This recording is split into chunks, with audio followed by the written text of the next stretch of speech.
আমার বাগিচা, আমার জমি, আমার জায়গা যতটুকুই আছে ততটুকুই লাভ। এটা কার? এটা কার? এটা বড় ছেলে আমার, আর ওই ছোট ছেলে ওই মাথায় আছে, ও মাথায় বাগিচা পুকুর। হ্যাঁ, মোটামুটি আমার সব জায়গায় প্রায় দখল 3 বিঘা রাখছি ধানের জমি, 3 বিঘাই এই দেই আমার কথা, চাষবাস করে ওদিকে বাঁচি। আর এতে ফল বেঁধে এই লোকজন নিয়ে বাচ্চা কাচ্চা কলেজে পড়ে। আপনার নাম কি? সুনীল দত্ত। सुनील दत्त। सुनील दत्त। हाँ, ये सुनील दत्ता जी का ज़मीन है, देख सकते हैं। अब जो मसला खड़ा हुआ है इस वक्त में, ये पश्चिम सागर, हम बिल्कुल भीतर दाखिल हो चुके हैं पश्चिम सागर का, और कहा जा रहा है यहीं पे सेटलमेंट वाले जो हैं ये कब्ज़ा लेने के लिए एक्सेस ज़मीन का आए हुए हैं। ये मुझे दिखा रहे हैं कि ये ज़मीन इनका है। देखिए ये तालाब जो है इन्होंने खोद रखा है मछली पालन के लिए, ये बड़े बेटे का है। और ये पूरे फलदार वृक्ष जो है यहाँ से लेकर वहाँ आखिरी वहाँ कोने तक कहा जा रहा है 15 बीघा जो इन्होंने वो ज़माने से इंक्रोच किए हैं। और यहाँ पे तब से लेकर उनका 4 जनरेशन यहाँ पे इस वक्त में रहते आए हुए हैं लगातार। और अब जो ये घटनाक्रम हुई है, यहाँ के तहसील ऑफिस और यहाँ जो कोर्ट ऑर्डर के तहत वो कह रहे हैं कि आपको ये सारे एक्सेस लैंड को खाली कर देना होगा और ये किसी और को दे दिया जाएगा।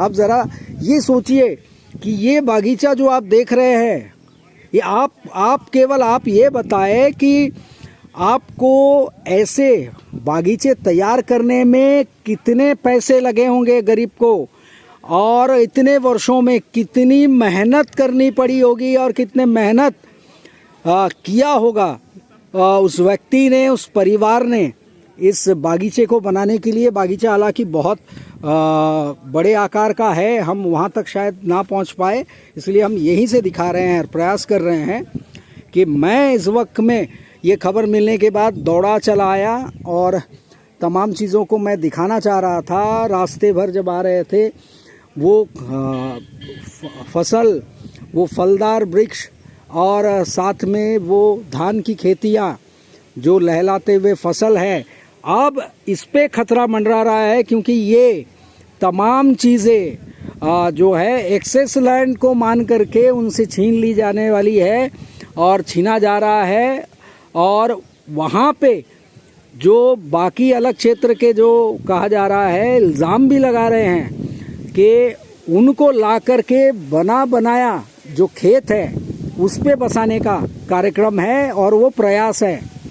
तो क्या इसके आड़ में पश्चिम सागर के क्षेत्र में बसाने का प्रयास क्या कहीं और इशारा करती है? क्या कोई और वजह है कि बनाया ये पौधा, ये बागीचा, ये खेत किसी और को दे दिया जाए?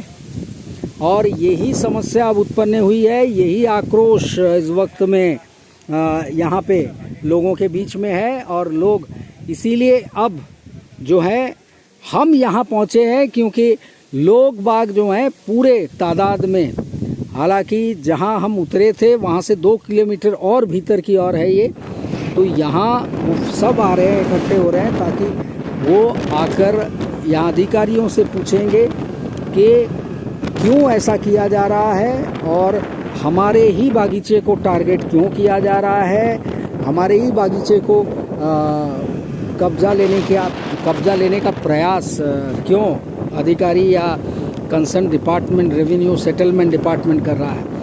और 40 साल, 30 साल, 45, 50, 55, 60 साल इतने दिनों तक क्या करते रहे? ये जब तिल कर इस अपने आशियाने के साथ इतने बड़े बागीचे को तैयार कर रहा था, वो गरीब, वो किसान, वो मज़दूर, वो उस वक्त में क्या कर रहे थे? उस वक्त में ही कोई सख्त तरीके अपनाकर केवल 1 हेक्टेयर पे ही उनको सीमित क्यों नहीं किया गया? उनके जैसे जैसे परिवार, आप देखिए कि शहर में इस बात की, शहर में हमारे वहाँ पे कहीं ना कहीं अपने पट्टे ज़मीन के साथ में लोगों के कब्ज़े में कई और उससे भी ज़्यादा तादाद में एक्सेस ज़मीन उनके कब्ज़े में है। हालांकि उन पे जो लोग कह रहे हैं इस वक्त में यहाँ के, उनके ऊपर में कोई कार्रवाई नहीं होती है।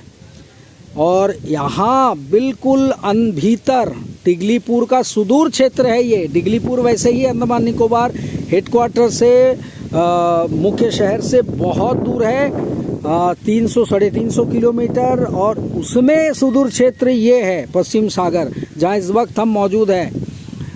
हम सोच रहे थे कि हम यहाँ आए, लेकिन इस वक्त में हम यहाँ मौजूद है। देखेंगे टिप्पणी और आपके कमेंट्स का इंतज़ार करेंगे कि आप कमेंट्स बॉक्स में ज़रूर कहिएगा कि ऐसा होना ठीक है अथवा नहीं, ये ज़रूर बताइएगा। और इनके साथ अन्याय हो रहा है या न्याय हो रहा है, ये बताइएगा ज़रूर। हमारा आपके कमेंट्स का हमें इंतज़ार रहेगा। तब तक के लिए मैं अनूप दत्ता, न्यूज़ संघर्ष आज तक।